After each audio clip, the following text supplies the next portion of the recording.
Ladies and gentlemen, are you ready? Let's go! They say anything negative, cause I just wanna hear it out your mouth, yeah.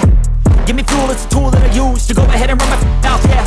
I take shots, I take loss, I make shots, I miss lots. That's how you get big box, you get yachts, you swing lots and pop off a big shot. Hello, bienvenue sur C0, CZ pour te servir, donc STEPN. Je t'en parle depuis évidemment sa sortie. Il y a un mois, j'ai fait une vidéo pour t'expliquer combien on peut gagner potentiellement avec STEPN. Et aujourd'hui, on va regarder les stratégies possibles. Quelles sont les stratégies qui pourraient être les plus gagnantes? Et pour ça, on va regarder évidemment les risques potentiels aussi qu'il y a derrière. Donc si on prend ma deuxième vidéo que j'ai faite il y a 28 jours, si à ce moment-là, vous aviez acheté des chaussures, mais attention, pas de façon aveugle, mais des chaussures avec des bases solides, ces chaussures-là, à ce moment-là, valaient à peu près 12,5 sols, soit 1208 $ le jour de la vidéo. Et oui, le sol a beaucoup fondu aussi entre-temps. Et bien, vous allez voir qu'avec une certaine stratégie, si aujourd'hui je revendais les chaussures que j'aurais achetées à ce moment-là, j'aurais gagné plus 14% de ma mise initiale. C'est pas fou, mais ce qui fait un APR quand même au final de 147%, ce qui est plutôt pas mal. En cette période,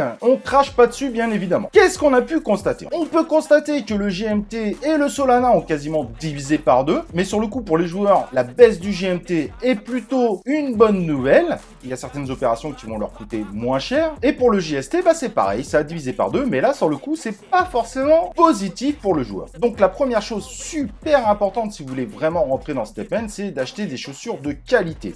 Et honnêtement, quand vous regardez dans la marketplace, c'est tout à fait faisable d'acheter des chaussures de qualité au plus bas prix, car il y a beaucoup de gens qui revendent leurs chaussures sans vraiment savoir à combien ils doivent les revendre. Ils mettent le premier prix qui est proposé et hop, ils les vendent. Et ça, c'est plutôt une bonne nouvelle. Donc, entre deux chaussures, là on va parler par exemple des runners qui de base vous demandent à peu près 10-15 minutes par jour, vous pouvez avoir des chaussures pour 13,6 Solana, ce qui fait à peu près 667 $. En effet, le prix des chaussures a considérablement baissé, et d'ailleurs, plus ou moins proportionnellement comme le GST. Ça, c'est un élément très important pour la suite. Mais entre deux chaussures de ce même prix, aujourd'hui proposées en level 5, eh ben, il faut regarder la base de la chaussure et surtout l'efficience de la chaussure. Donc, le premier élément, c'est celui qui vous dira combien de GST vous allez gagner. Et donc, entre deux chaussures du même prix, la différence de gain peut être gigantesque. Si vous voulez faire une très bonne affaire, trouvez des chaussures aux alentours de ce prix-là avec 8 en efficience de base. Ça, c'est vraiment très important. Ça veut dire que pour le même prix, vous gagnerez beaucoup plus de GST.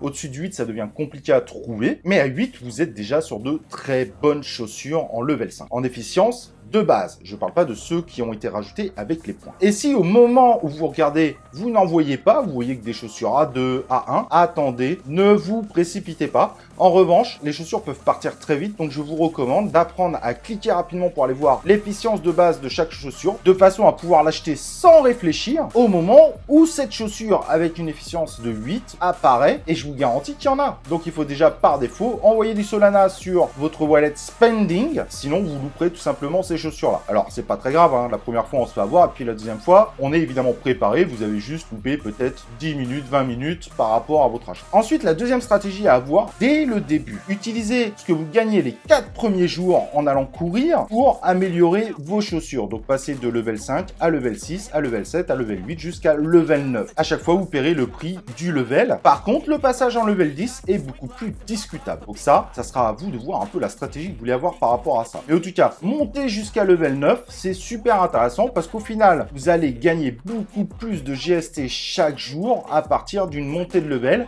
Et chaque journée que vous faites, normalement, la montée de level plus la réparation de vos chaussures que vous devez faire tous les jours est amortie en une seule journée. Donc, c'est super intéressant. Et à la fin, vous gagnez plus que 2 fois ce que vous aviez au début lorsque votre chaussure était en level 5. Évidemment, les points supplémentaires que vous devez répartir quand vous faites une montée de level, je vous recommande de tout mettre sur l'efficience. En ayant suivi ça, aujourd'hui avec la programmation faite par les équipes de STEPN, vous gagnez au minimum 10 GST par jour, ce qui fait aujourd'hui au prix du GST l'équivalent de 26-27 $. Ce qui veut dire qu'au prix actuel du GST, s'il ne s'effondre pas, il faudrait 25 jours pour amortir votre paire de chaussures qui aujourd'hui coûte 13,6 sols, soit l'équivalent de 667 $. Le passage en level 10, lui, coûte plus cher et beaucoup plus cher. Comme tu peux voir sur l'image que j'ai j'ai trouvé. Ce passage d'un niveau coûte 30 GMT plus 30 GST. Aujourd'hui, c'est l'équivalent de 120 $. Ça permet d'augmenter votre efficience, évidemment, pour gagner plus de GST par jour. Mais par contre, l'amortissement se fera sur 6 jours. Ensuite, les paliers sont beaucoup plus classiques. Ils correspondent à peu près à ce que vous gagnez chaque jour. Et le choix devra se refaire au level 20, au level 29, bien que le level 29 soit moins cher. Mais par contre, l'évolution de vos chaussures prendra plus de temps à se mettre en place. Donc, le level 20, il faudra compter aujourd'hui 240 $. Mais par contre, il y aura une journée où vous ne pourrez pas utiliser cette chaussure. Alors, est-ce que c'est intéressant du coup de passer à ce level 10? Et là, c'est beaucoup plus compliqué de le savoir parce que si le GST continue à baisser, il avait divisé par 2 en un mois, si là il continue de baisser par 2, bah ces 6 jours d'amortissement, selon évidemment la baisse, pourraient passer à 9-10 jours. Et vous ne gagnerez pas 2 fois plus de GST tous les jours. Donc, la question peut être beaucoup plus délicate et il est très difficile de savoir si le GST pourra monter parce qu'il faut vraiment que les gens aillent au bout de créer des chaussures de folie. Mais évidemment, plus on veut faire évoluer nos chaussures, plus ça nous coûte cher et plus l'amortissement est long. Pour ceux qui veulent juste tester le jeu et qui veulent amortir au plus vite leurs chaussures, le choix probablement le plus intéressant, c'est de s'arrêter au level 9, d'amortir ses chaussures et ensuite, quand vous êtes dans tous les cas en bénéfice, c'est à vous de choisir. Si au moment où j'avais fait la vidéo, tu avais acheté une chaussure avec les recommandations que j'avais faites en choisissant bien sa chaussure, évidemment, sans revendre ta chaussure parce que tu veux continuer le mois suivant, tu aurais récupéré 75% de ce que tu as mis en argent, si évidemment tu as monté tes chaussures jusqu'au level 9, donc il manquerait plus que 25%, il te faudrait plus que 12 jours au final pour pouvoir amortir intégralement et donc être dans tous les cas en bénéfice. Si le prix du GST, du GMT et du Solana divise encore par 2,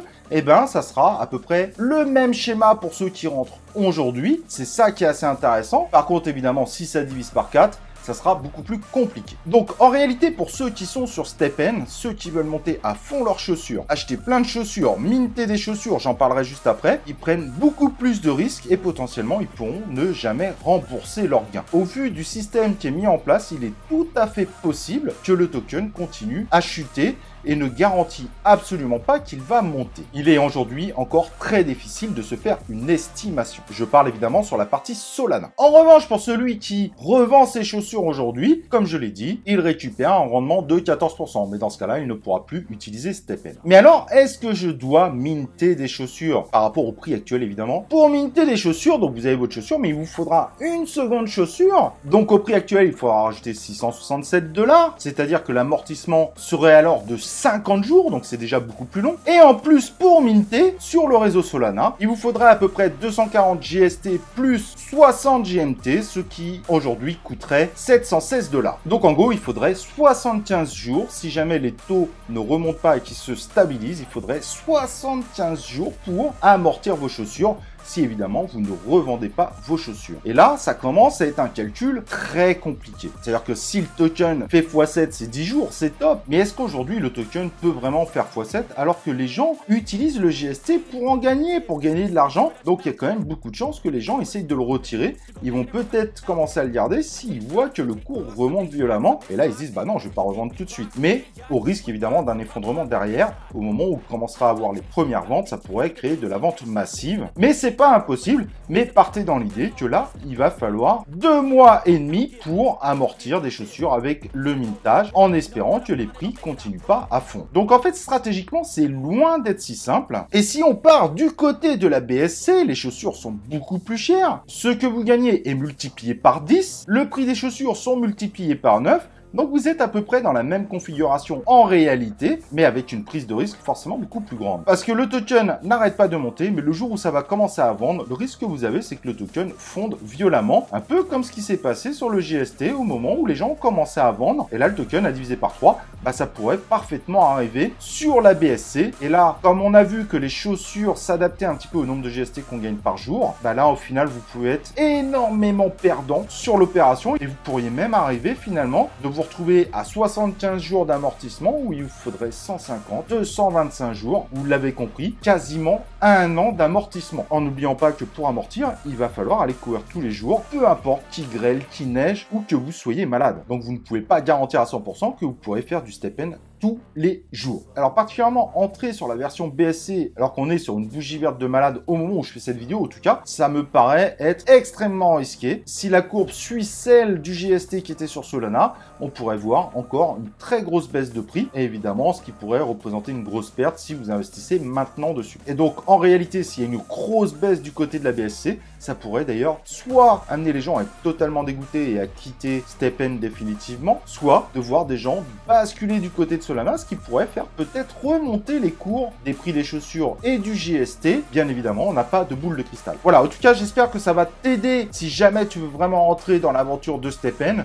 Je te le dis direct, il n'y a aucune garantie que tu gagnes de l'argent. Il y a vraiment un risque d'en perdre. Donc si tu rentres dedans, mets une véritable stratégie en place pour limiter au maximum les risques. J'entends beaucoup de choses. Ma chaussure a vaut tant, ouah, je gagne tant par mois. C'est du bullshit parce que pour gagner tant par mois, en réalité, les mecs ont investi des sommes phénoménales qui sont absolument pas sûrs de retrouver demain. Donc fais très attention de ne pas te laisser embarquer, de bien réfléchir. C'est un projet super sympa, c'est très intéressant, mais le gain n'est pas du tout garanti. On n'a aucune idée de ce que peut donner cette application. Si ça se trouve, cette application va nous faire comme Axie Infinity. Au moment où tout le monde va récupérer ses gains, ça va s'effondrer totalement. Et si jamais tu es sur la BSC et que tu étais sur la bougie verte, eh ben ça va piquer très très fort. Donc investis dessus en acceptant que tu puisses perdre de l'argent. Amuse-toi principalement, mais ne base pas toute ta bille sur STEPN. Il y a quand même un risque réel. Voilà, en tout cas, si tu as des questions, n'hésite pas en commentaire. Ça me fera plaisir d'y répondre. N'oubliez pas le like sur la vidéo. Et nous on se retrouve pour une prochaine vidéo de C0.